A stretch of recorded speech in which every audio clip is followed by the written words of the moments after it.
Okay, children, last class we had just started about the introduction of the living world. Today we will see the basic difference between living and non-living things. The first thing, protoplasm. As you people are knowing, each and every living organism is having certain liquid which is known as your protoplasm. Second thing, cellular level of organization. When we talk about the cellular level of organization, children, here what happens? First, the smallest unit will be your cell. Then, group of similar cell will combine together to form tissue. Group of similar tissue will combine together to form organ. From organ, it will go for the organ system. But in case of non-living things, no such division is there. Then, metabolic activity is definitely in a living system, both catabolism and anabolism process will be carried out, while in non-living system that thing will be absent. Then nutrition, mode of nutrition may be of various types, that is, it carries the biological activity, and in this case no mode of nutrition is needed. Growth is internal. Internal means throughout the body you will find the growth. In this case, growth is not needed. Then irritability, towards the external stimulation it will show certain irritation. In this case no irritation will be there. Then shape and size. When we talk about the shape and size, in this case what happens, the shape will be irreversible. Once the shape will be acquired, that will be of further it will be increase only, or otherwise it will go for the aging and ultimatum death will be there. Then in living system, proper locomotion organ is there, that is the movement organ will be there, but non-living system that will be absent. Then respiration, for living system definitely energy will be released, or in this case no respiration will be there. In living system, reproduction will be carried out either sexually or asexually or vegetative. In non-living system no reproduction will be there. Excretion, for the removal of waste material, in this case no excretion is going to take place.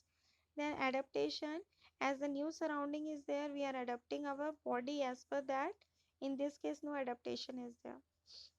Life cycle will have different stages, that is from the birth, then after that childhood, then aging, then ultimatum death. Adult, aging and death. In this case no definite life cycle is there. Death is ultimatum. Once the organism had been got birth in the nature, they have to die. Death doesn't matter. Okay, children. Next important topic is your biodiversity. You people are knowing very well what is biodiversity. Biodiversity is derived from two words. Bio means your living system, diversity means your variation. As you people can see, in the living world, there is a occurrence between a wide variety of life forms. Okay, it may differ from habitat, then their size, morphology, color, anatomy, they can vary from each other.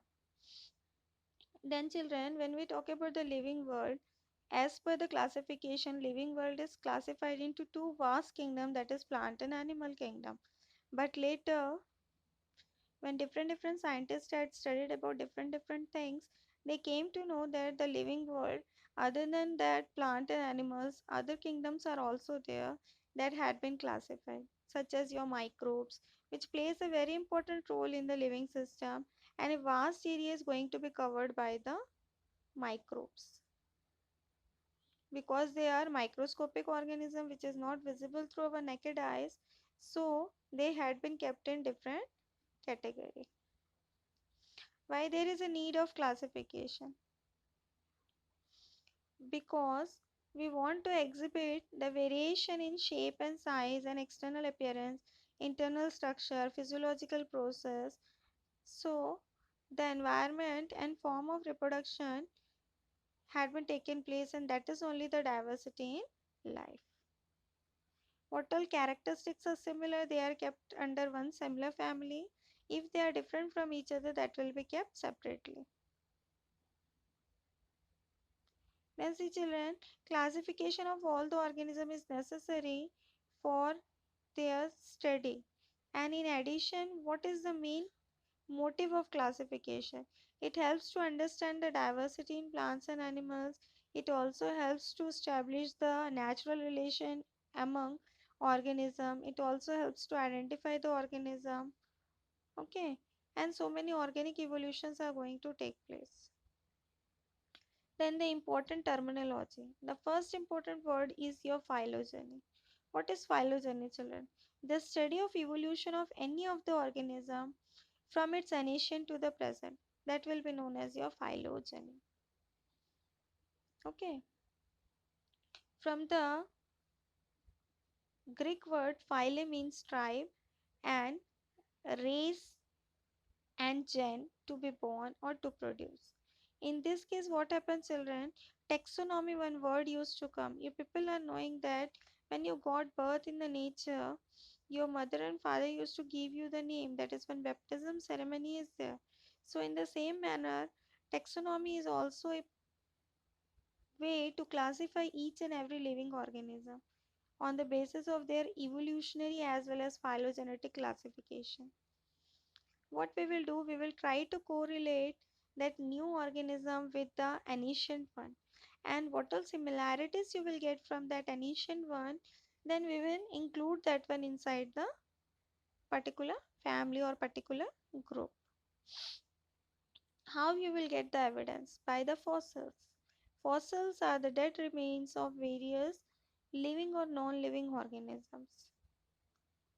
Okay.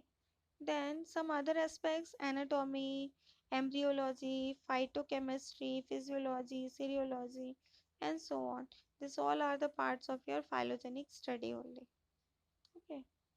Then taxonomy. What is taxonomy? Taxonomy is derived from arrangement, and nomos means law. Okay. In this case, what happens? Identification, nomenclature, and classification is needed. It consists of three things. The first one is your identification. What is identification? Identification is to recognize that which organism it is. Suppose you take the example of cat. So many varieties of cat are there. You take the example of dog. So many varieties of dogs are there. So what that dog and cat is? They are two different animals. So how we came to know? They both are having four legs will be there. We came to know. But they are having more sticks also, but cat is running more fast as compared to the dog. Okay, children. Then nomenclature. What is nomenclature? The naming ceremony. How we will give the name. That is your nomenclature. Classification on the basis of the study of the previous character and the current character. We will classify that one. Then objects of taxonomy. The smallest unit is known as your taxa. What it is? Taxa.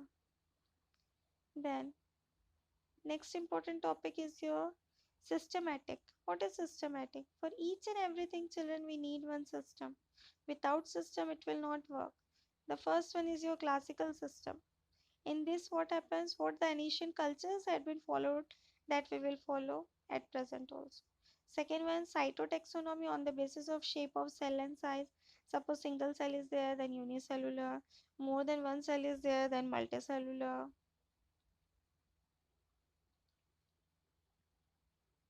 Okay.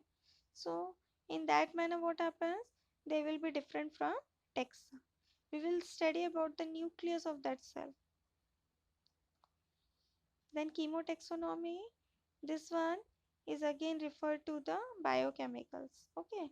And different chemicals in the plants are going to take place. Lamiaceae, Apocynaceae. Okay, they are the different families. Phaeolania, that is the pea plant.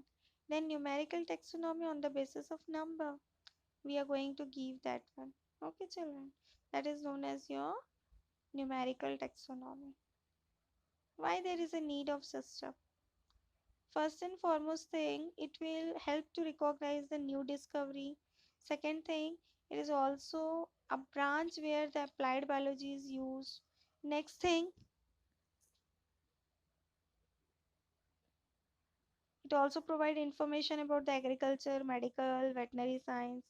Okay, and it also shows the variation in the diversity. Nomenclature. What is nomenclature? IUPAC name, I think so you people had studied in your junior classes. We used to give the name. So that same thing is given here also, nomenclature.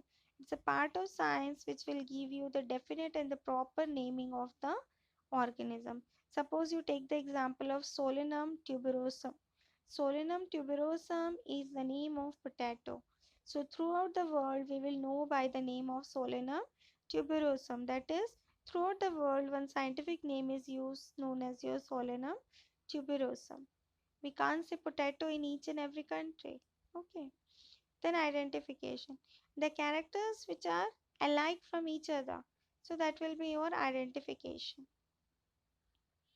Keys, it is the elimination point, the smallest point you can say that.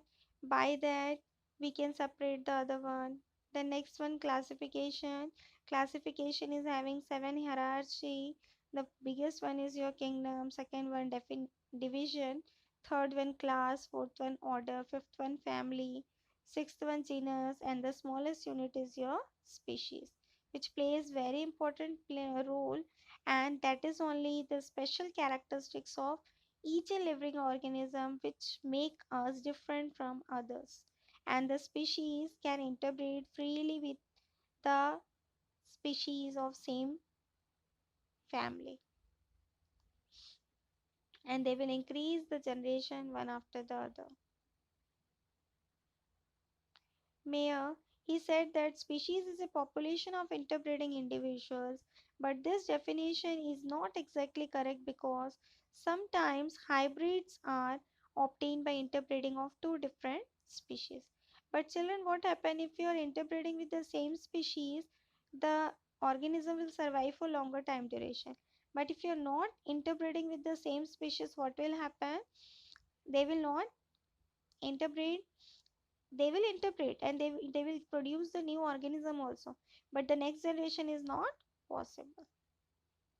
Different scientists have gave different definitions of species. The similar group of organisms are called as species. According to the biological definition, the population which are going to interbreed, that will be known as your biological concept. Then which is having same genetic ratio, that will be genetic concept. Okay, so overall definition is, a species is a population of individuals which are genetically distinct, reproductively isolated, and similar in morphological character. That is the definition of your species. Sometimes, children, what happens? The species are also going to be subdivided, and it will be known as your subspecies. Okay. Within the species, there will be certain unique character, and that will be included in your subspecies. Difference you can see, order are divided into species, species are divided into subspecies. It may be larger in size, it is smaller in size. Different species do not interbreed, but subspecies can interbreed with each other. Then nomenclature, the naming ceremony or identifying, that is known as your nomenclature. And classification.